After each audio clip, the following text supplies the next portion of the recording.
to Arthur. Then he told him about James will then give a more detailed talk about him, and we then go into a small prayer service in remembrance. So I'll hand over to James. Thank you all for coming today and welcome to All Saints. If you've not been to one of these before, we're commemorating the lives of about 140 local servicemen and women from the villages of Banstead and Burgh Heath who lost their lives as a result of the Great War. By my counting, I think this is the 92nd service that we've held here, and Arthur Culver, who we're commemorating today, is the 101st man that we are commemorating. So you join us at a moment of crisis for the British Army. 100 years ago last week, the Germans attacked. We were in weakened positions. They had brought their best troops. They brought extra reinforcements from the Eastern Front, an overwhelming weight of numbers of men and batteries, and they smashed into our front line in the early hours of the 21st of March. We couldn't handle it. Our men were too thinly stretched, and we had to fall back, retreating as we went. And we retreated, by this time, 25 miles in a single week, one of the largest movements of the lines after the advent of trench warfare. It was an attack that very nearly won the war for Germany, and the British Army was never at as low an ebb as it was 100 years ago today.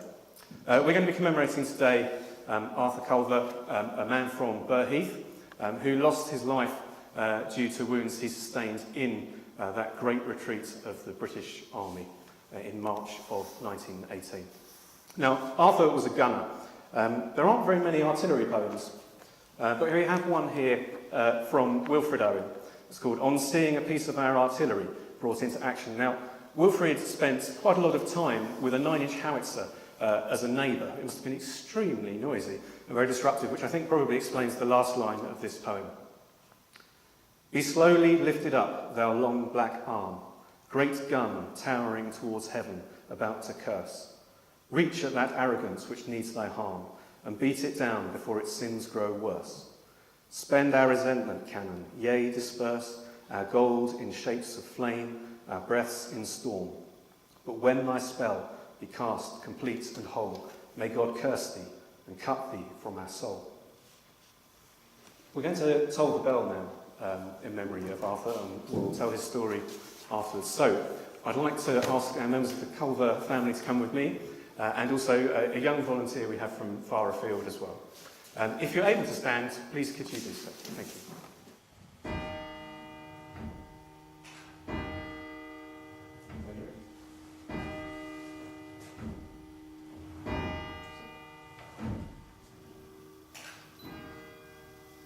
When you're ready.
They should grow not old, as we that are left grow old. Age shall not weary them, nor the years condemn. At the going down of the sun, and in the morning, we will remember them. We will remember